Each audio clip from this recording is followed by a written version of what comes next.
Existe uma fotografia que talvez tenha destruído o ego da humanidade inteira. E o pior é que ela nem parece tão importante assim. Tá vendo essa foto? Tá vendo a Terra?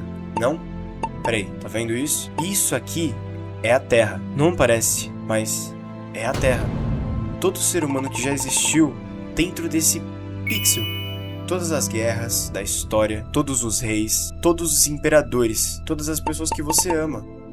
Tudo aconteceu aí, nesse pálido ponto azul. E o homem que pediu pra NASA tirar essa foto talvez tenha sido uma das pessoas que mais mudou a forma de como a humanidade enxerga a si mesma. E o nome dele era...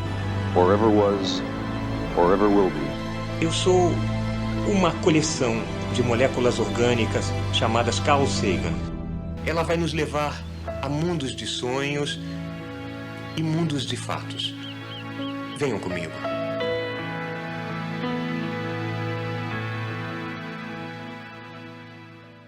O mais impressionante sobre o Carl Sagan não era o fato dele ser astrônomo, era o fato dele conseguir pegar as coisas absurdamente complexas e fazer você sentir elas. Porque números não impressionam o cérebro humano por muito tempo, mas as sensações impressionam. E Sagan entendia isso melhor do que ninguém. Em 1980 ele lançou o Cosmos e, cara, aquilo parecia uma aula. Parecia alguém pegando na tua mão e falando: vem comigo que eu preciso te mostrar uma coisa. Mais de 500 milhões de pessoas no mundo assistiram a série. E isso é surreal, porque você percebe que ele estava falando de galáxias, buracos negros, evolução, tempo cósmico, morte estelar, na televisão aberta, nos anos 80. E sabe o que é mais estranho ainda? Mesmo hoje, 40 anos depois, muita gente ainda assiste Cosmos e sente a mesma coisa que as pessoas sentiram nos anos 80, que era desconforto, porque o universo que Sagan mostrava não girava em torno da humanidade. Na verdade, ele mal percebe que a gente existe. Em 1990, a sonda Voyager 1 estava deixando o nosso sistema solar. Ela já estava a quase 6 bilhões de quilômetros da Terra quando Sagan teve uma ideia. Virar a câmera para trás, só isso. Colocar para ela olhar para casa uma última vez. E o resultado foi essa imagem aí, o pálido ponto azul. Tem uma coisa nessa foto que me deixa genuinamente desconfortável, porque ela destrói a ilusão da importância que a gente construiu durante milhares de anos. Você percebe que suas preocupações, suas vergonhas, seus medos, os países, as fronteiras, as guerras simplesmente desapareceram na escala do cosmos. Isso não é poesia, é perspectiva. Aliás, uma curiosidade, quando essa foto foi tirada, a Terra ocupava menos de um pixel na imagem. Menos de um pixel. A humanidade inteira cabendo num defeito microscópico de luz perdida no espaço profundo. Mas a coisa ficava pior quando você realmente começa a estudar a escala do universo. Porque o nosso cérebro não foi simplesmente feito para poder entender tudo isso. Tipo, a Terra parece enorme pra gente, certo? Mas a Terra cabe mais de 1 milhão de vezes dentro do Sol, se o Sol fosse oco. E o Sol é só uma estrela comum, uma entre 200 e 400 bilhões de estrelas da Via Láctea. Só que a Via Láctea também não é especial. Ela é uma galáxia, só uma entre bilhões. E aí você descobre estruturas como a Laniakea. A Laniakea é um superaglomerado onde a nossa galáxia tá. Ela possui cerca de 500 milhões de anos-luz de extensão. E para você ter uma noção, a luz viajando entre 300 mil km por segundo levaria 500 milhões de anos para atravessar tudo isso. 500 milhões de anos. E ainda assim, a Laniakea pode ser uma partícula insignificante perto do universo inteiro. E eu já ia esquecendo de falar sobre os vizinhos da Laniakea, que são eles o Shapley, o Coma, Hércules e Perseu de Peixes. E o Shapley, junto com a Laniakea, fica exatamente assim, ó, os dois, bonitinhos juntos. Bizarro. Tem um momento específico em que estudar astronomia deixa de ser legal e começa a virar quase uma crise existencial, porque você percebe que o universo é absurdamente maior do que qualquer coisa que a nossa mente consegue visualizar. Existe um buraco negro chamado Fênix A. Ele parece algo inventado por um escritor de ficção científica tentando exagerar muito. A massa dele é estimada em 100 bilhões de sóis. 100 bilhões. Isso existe de verdade, nesse exato momento, perdido em algum lugar a bilhões de anos daqui. E aqui é onde o universo começa a parecer quase hostil. Não porque ele queira nos destruir, mas porque ele é tão gigantesco que nossa existência parece, para muitos estudiosos do cosmos, algo acidental. Tem uma frase do Sagan que eu nunca consegui esquecer, que é: O universo abrange tudo. O presente momento, tudo que já passou e tudo ainda por vir. E existe algo profundamente perturbador nisso, porque o cosmos não foi feito para nós. Nós aparecemos nele por alguns segundos cósmicos e depois desaparecemos. E foi exatamente essa sensação que eu tive quando eu fiquei assistindo Project Hail Mary, ou Devoradores de Estrelas.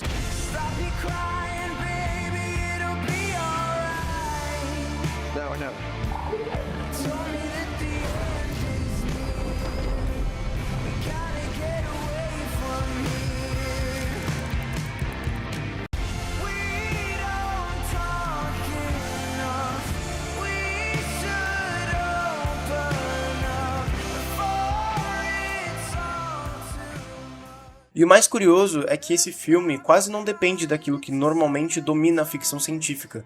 Não é um filme sobre batalhas espaciais gigantes, nem sobre explosões, nem sobre guerra alienígena, mesmo tendo alienígena. Na verdade, grande parte da história é só um homem sozinho no espaço, tentando entender um problema impossível. E talvez seja exatamente isso que torna tudo desconfortável, porque o filme ele transforma a ciência em tensão.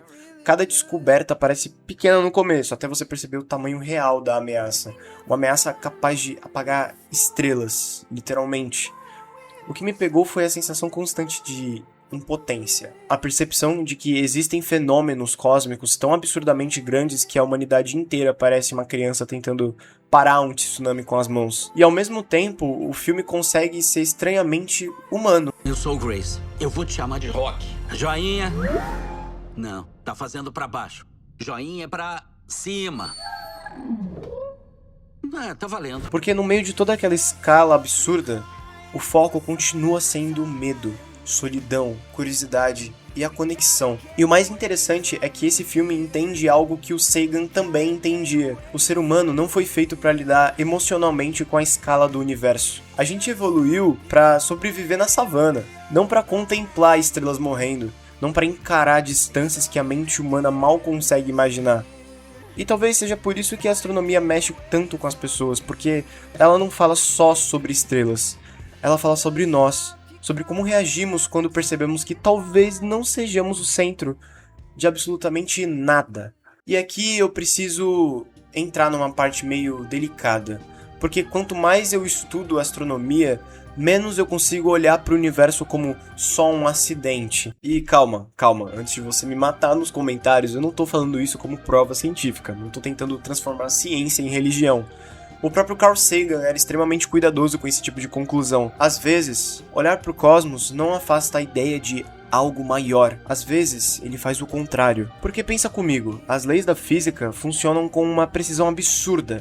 Gravidade, eletromagnetismo, as constantes fundamentais, a expansão do universo, tudo parece tão equilibrado e calibrado num ponto de equilíbrio extremamente específico. E aí temos uma pergunta que a ciência até consegue descrever, mas nunca vai conseguir responder completamente. Por que existe alguma coisa em vez de absolutamente nada? Bom, talvez para isso não exista resposta, ou talvez exista. Mas eu acho fascinante que algumas pessoas mais inteligentes da história olharam para o universo e chegaram em conclusões completamente diferentes.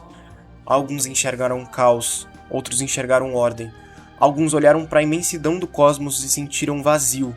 Outros sentiram presença. E honestamente, eu até que entendo os dois lados, porque existe algo quase espiritual em perceber que todos os átomos do seu corpo nasceram dentro de estrelas, que a matéria que forma você já esteve espalhada pelo universo bilhões de anos antes da Terra sequer existir, e é como se o cosmos inteiro fosse uma sequência gigantesca de transformações tentando aos poucos observar a si mesmo. E talvez seja exatamente por isso que a ideia de um Deus nunca desapareceu, porque existe uma diferença enorme entre não entendemos tudo e não existe nada além disso.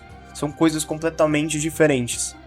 Talvez exista algo maior assim, talvez não. Mas eu acho impossível olhar para algo como a Laniakea, ou para o nascimento de estrelas, ou até para a consciência humana, e não sentir pelo menos uma pequena vertigem diante do mistério. E talvez o mais bonito seja justamente isso, o fato de que ainda existem perguntas grandes demais pra gente. E se existe uma coisa que eu recomendo pra literalmente qualquer pessoa depois de ver esse vídeo, é ler o Carl Sagan. É sério, porque poucos autores conseguem misturar ciência, filosofia e a humanidade do jeito que ele fazia. E essas foram as obras dele que mais me marcaram.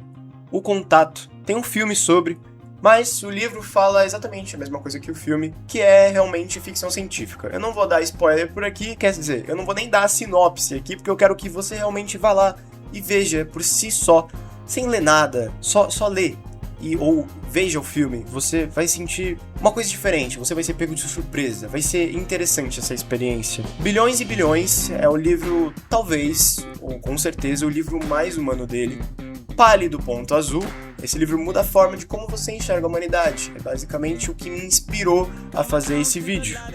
O Mundo Assombrado pelos Demônios, provavelmente um dos livros mais importantes já escritos sobre pensamento crítico. E claro, Cosmos. Talvez a melhor porta de entrada possível para você amar o universo, assim como eu amei e tô amando. E bom, no final de tudo, você vai morrer. Todos que você ama vão morrer. A civilização humana vai acabar, o Sol vai expandir e engolir a Terra. A Via Láctea vai colidir com a Andrômeda, os buracos negros vão evaporar, o universo vai esfriar até o silêncio absoluto. E nada disso, nada, absolutamente nada vai sobrar. Nenhuma memória. Nem o registro. É como se a gente nunca tivesse existido, como se nunca tivesse acontecido. Mas existe um detalhe estranho nisso tudo, que eu fiquei pensando depois de elaborar isso. Por algum motivo, o universo que não precisa de significado, criou algo que procura significado. Você. Eu acho que, cara, sei lá, é interessante pra caralho isso aí.